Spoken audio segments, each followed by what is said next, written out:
Hai teman-teman di seluruh Nusantara, pada kesempatan kali ini saya akan melakukan perbaikan lemari pendingin freezer box dengan keluhan di bagian ruang freezer ini kondisinya kurang dingin. Nampak jelas bahwa proses pembentukan saljunya hanya di bagian atas saja, sedangkan di bagian bawah ini tidak ada proses pembentukan salju. Sehingga freezer box ini tidak bisa digunakan untuk menyimpan bahan-bahan makanan. Baik, selanjutnya kita lihat dulu. Kita geser. Di bagian belakang terdapat model yaitu MD20W, dayanya di 160 watt menggunakan refrigerant R134A. Selanjutnya kita akan lakukan pengecekan di bagian ruang mesin. Di bagian ruang mesin terdapat penutup kap. Kita akan lakukan pembongkaran terlebih dahulu.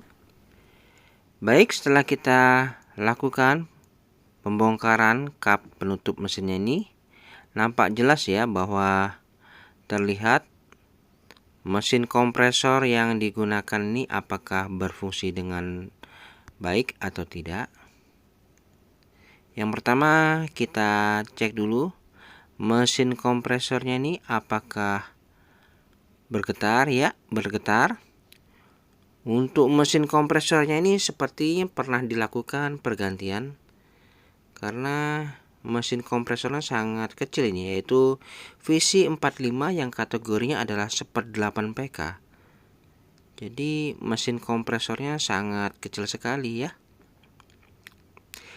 Lalu saya raba di filter dryer, tidak ada terasa hangat. Selanjutnya saya cabut dulu sumbernya. Kita akan lakukan pengecekan apakah ada kandungan gas freon pada sistem, yang mana kebetulan di bagian mesin kompresornya ini sudah ada pentil pengisian freon, sehingga kita sangat mudah melakukan pengecekan berapa tekanan gas freon yang ada pada sistem.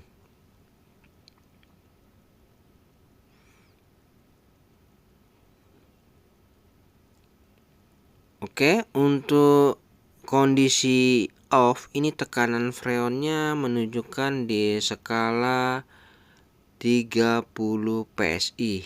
Artinya tekanan freonnya kurang ya. Jadi ada indikasi kebocoran freon pada sistem. Oke, selanjutnya kita biarkan dulu. Lalu bisa kita lakukan pengetesan. Kita berikan sumber terlebih dahulu. Dan jarum manifold turun. Apakah tekanan tepat di skala 10 PSI? Kita tunggu dulu.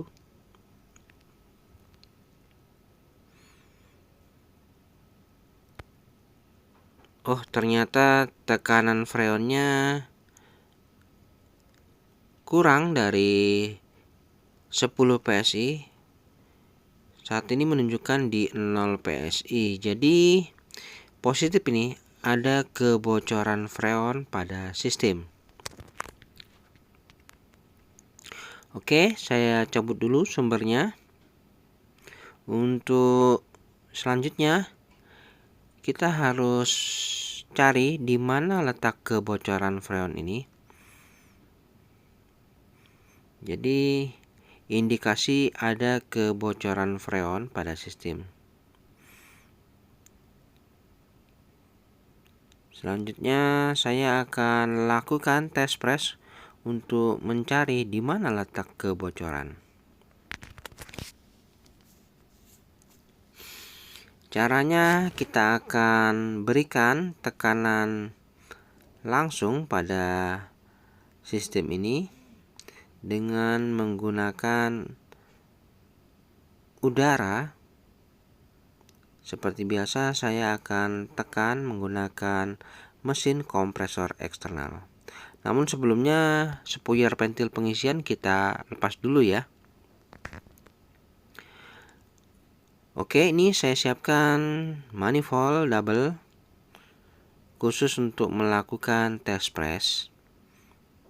Saya pasang dulu selang manifold pada pentil pengisian. Kemudian kita akan berikan tekanan pada sistem perpipaannya nih untuk mencari di mana letak kebocorannya.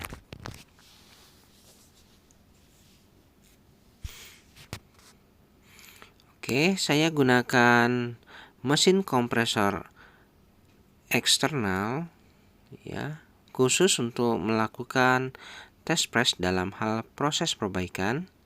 Ini adalah mesin kompresor kulkas juga ya, yang saya gunakan untuk melakukan test press. Untuk melakukan test press, kita akan berikan tekanan kurang lebih di skala 300 PSI.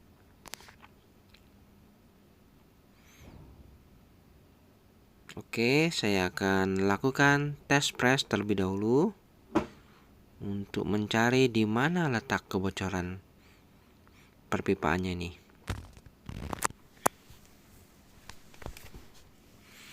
Oke ya, saya akan berikan tekanan kurang lebih di skala 300 PSI. Saat ini proses penekanan berlangsung dan sudah mendekati di skala 300 PSI. Oke, saya rasa sudah cukup ya di 300 PSI. Lalu kita tutup saja. Oke, sambil kita amati apakah jarum manifold ini turun tekanannya. Kita tunggu dulu. Sambil kita lakukan pengecekan di perpipaannya nih, apakah nampak terlihat kebocorannya di mana? Terutama di bagian las-lasannya ini kita cek ya.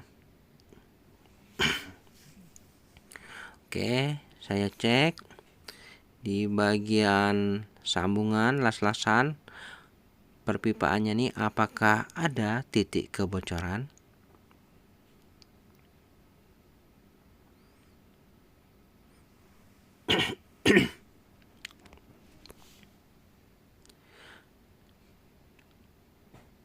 Oke, nampaknya tidak ada tanda-tanda kebocoran di area ini. Di bagian sambungan pipanya ini tidak ada tanda-tanda kebocoran.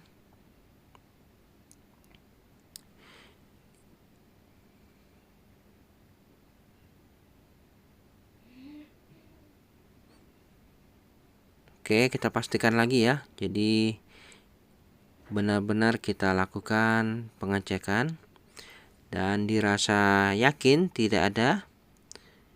Sambil kita lihat jarum manifold turun tekanannya ya. Sudah 2 garis ini menandakan bahwa memang ada kebocoran pada sistem. Namun di bagian perpipaan di area kompresor ini tidak ada tanda-tanda titik kebocorannya.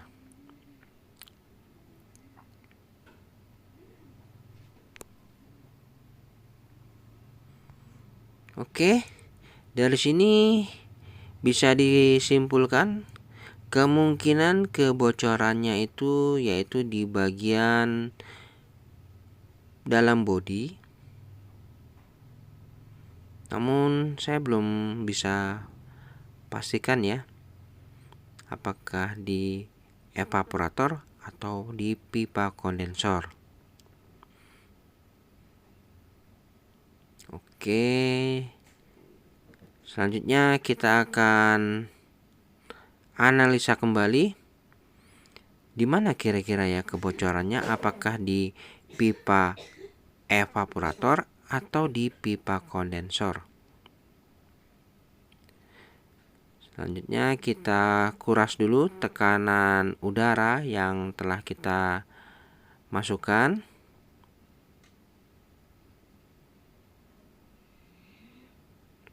Lalu di bagian filter dryer ini saya akan buatkan jalur pembuangan udara, yang mana saya akan berikan lubang terlebih dahulu seperti biasa dengan menggunakan paku. Saya akan buatkan jalur pembuangan udara untuk melakukan proses pemvakuman.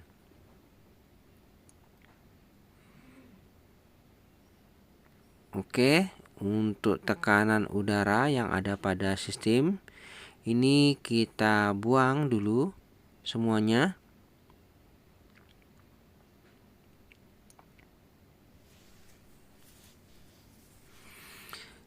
Kemudian saya siapkan sedikit pipa kapiler yang akan saya pasangkan pada filter dryer.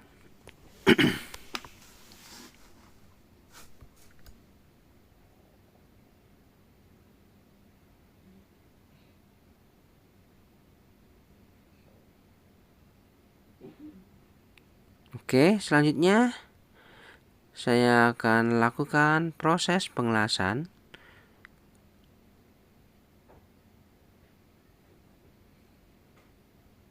Jadi tujuan saya buatkan jalur pembuangan udara pada filter dryer ini yaitu untuk menganalisa di mana kira-kira nanti letak titik kebocorannya. Oke, setelah saya lakukan pengelasan pada pipa kapiler di filter dryer, selanjutnya saya akan lakukan proses pemvakuman. Dengan metode ini maka akan ketahuan nanti di mana ya kira-kira kebocorannya. Oke, saya nyalakan dulu unit freezer box ini. Pastikan udara keluar pada jalur pembuangan pipa kapiler. Sambil saya dinginkan dulu filter dryer ini yang masih kondisinya panas.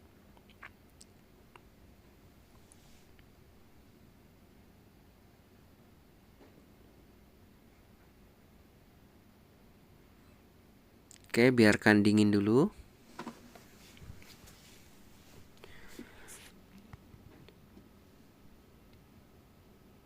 Oke, di bagian pipa kapiler ini mengeluarkan udara. Lalu saya siapkan manifold. Saya pasang dulu ya untuk selang manifold ini pada ventil pengisian.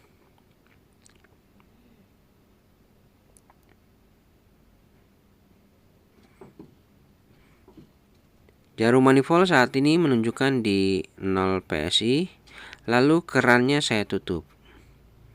Nah, dengan begini proses pemvakuman berlangsung. Namun tujuan proses pemvakuman ini yaitu menganalisa kebocoran. Dengan cara saya siapkan cairan metil. Lalu saya tuangkan cairan metil pada tutupnya ini. Kita akan lihat terdapat gelembung udara, yang mana pada gelembung-gelembung udara yang keluar pada pipa kapiler ini itu menandakan bahwa telah terjadinya kebocoran pada sistem.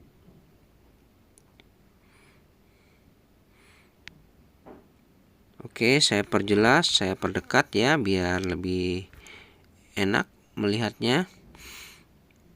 Kita tuangkan cairan metil pada tutupnya ini. Nampak gelembung udara ini terlihat jelas pada cairan metil. Kita harus perhatikan dalam kurun waktu 15 menit apakah gelembung udaranya ini berhenti atau tidak. Jadi kita analisa dulu di mana kira-kira gelembung-gelembung udaranya ini apakah berhenti atau tidak ya. Kurang lebih sekitar 15 menit dari sekarang.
Baik, teman-teman, setelah kurang lebih 15 menit, gelembung udara pada cairan metil ini nampak terlihat berhenti.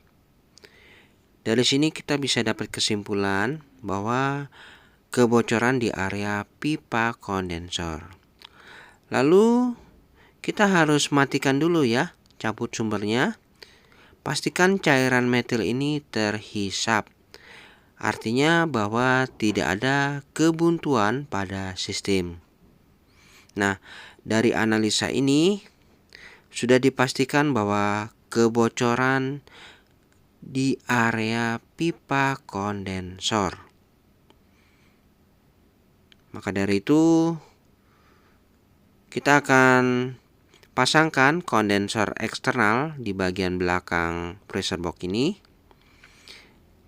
Kita akan siapkan kondensor di bagian belakang terlebih dahulu. Jadi untuk pipa evaporatornya ini mantap ya, tidak ada mengalami kebocoran. Oke, saya akan siapkan dulu kondensornya yang akan kita pasang di bagian belakang. Kurang lebih 20 lekukan ya. Baik, untuk kondensornya ini sudah saya siapkan, yaitu 20 lekukan. Ya. Jadi untuk filter dryer mungkin kita ganti saja deh ya, supaya lebih puas. Lalu kita pasang kondensornya di bagian belakang. Oke, saya akan rakit dulu ya kondensor dan filter ini. Baik, setelah saya lakukan pemasangan kondensor di bagian belakang, untuk pemasangannya seperti ini saja. Lalu berikan jarak antara kondensor satu dan kondensor yang kedua. Kurang lebih ya sekitar 1 atau 2 cm ya, bebas saja. Selanjutnya untuk filter dryer sudah saya pasang juga. Nah, ini filter dryer lama saya ganti saja ya dengan yang baru. Sudah saya pasangkan juga pipa kapiler, jalur pembuangan udara juga sudah.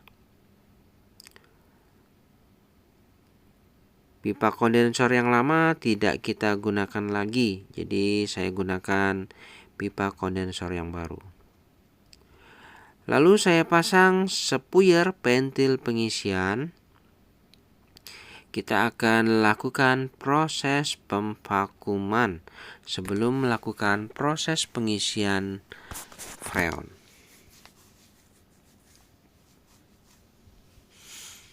Oke, saya siapkan manifold. Lalu saya pasang selang manifold pada pentil pengisian.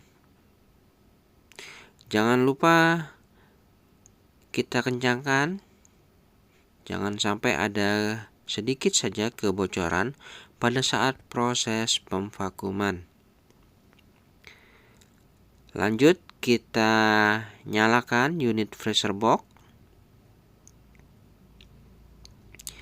Oke, pastikan udara keluar pada jalur pembuangan pipa kapiler.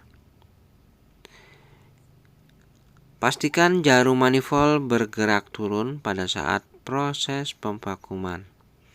Oke, kita tutup kerannya. Jarum manifold akan turun. Udara keluar pada jalur pembuangan pada pipa kapiler. Kemudian kita tunggu 30 menit proses pemvakuman ini.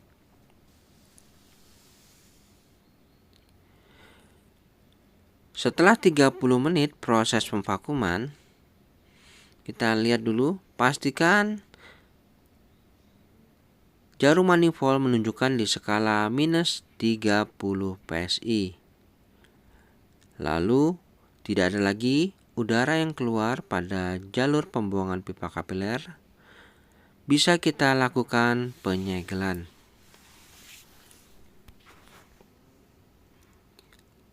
Lebih baiknya kita las saja, tutup permanen agar tidak ada kebocoran sedikit pun pada ujung pipa kapiler ini.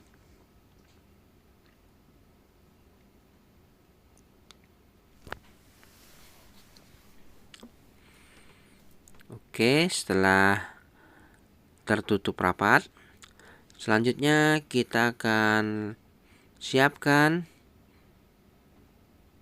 gas freon yang akan kita masukkan pada sistem. Saya gunakan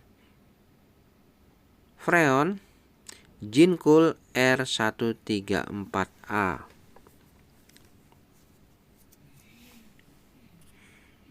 Nah, ini ya, saya pasang dulu selang manifold pada keran freon. Lalu saya buka keran freonnya ini.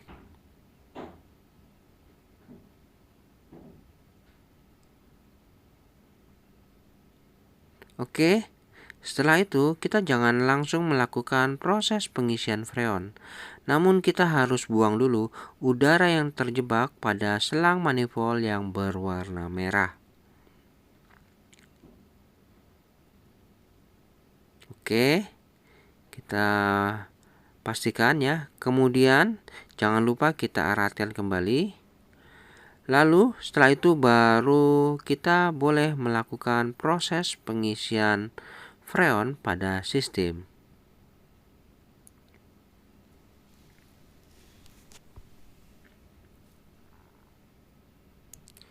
Untuk melakukan proses pengisian freon ini secara bertahap hingga mencapai tekanan 10 PSI. Nah, seperti ini ya. Jarum manifold akan turun perlahan, biarkan saja. Kita diamkan dulu. Lalu sambil kita ukur arusnya ini menggunakan tang ampere. Berapa arusnya saat running ini? Ini arusnya di 0,65.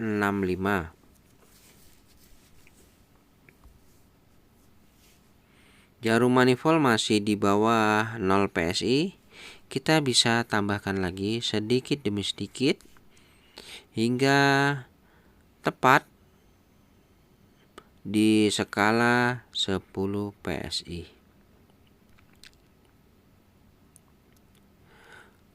Oke, setelah dilakukan proses pengisian freon, jarum manifold sudah tepat di 10 PSI.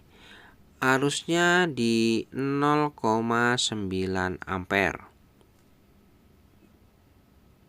Filter dryer saya raba sudah terasa hangat, pertanda baik ini.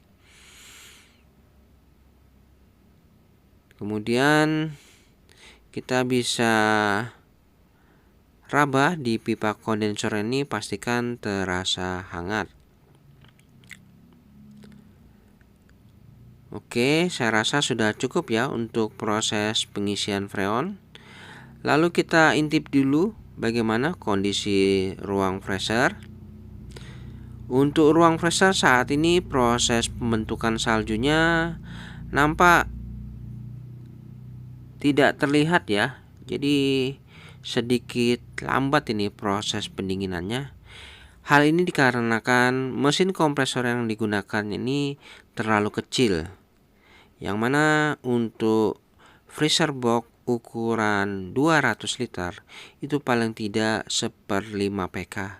Namun kenyataannya ini dipasang 1/8 PK ya. Jadi oke lah, tidak masalah. Kita sudahi saja proses pengisian freon. Dan jangan lupa ditutup ventil pengisiannya ini. Jadi proses pembentukan saljunya ini sedikit lambat ya, karena mesin kompresornya tidak sesuai. Namun tidak masalah ya. Kita akan tutup saja. Lalu kita lihat hasilnya dalam beberapa minggu kemudian. Baik, setelah 2 minggu kemudian saya lakukan pengecekan kembali bagaimana hasilnya. Di bagian pipa kondensor terasa hangat, mantap. Ini adalah pertanda baik. Lalu di ruang freezer kita cek juga. Wah, untuk proses pembentukan saljunya sudah terlihat merata. Kemudian di bagian bawah ada air mineral, kita bisa lihat. Dan nampak sempurna ya proses pembekuannya. Jadi saya rasa untuk perbaikan freezer box ini sudah selesai. Baik, teman-teman, sampai di sini dulu perjumpaan video saya dan kita akan ketemu lagi pada video-video saya selanjutnya. Sampai jumpa.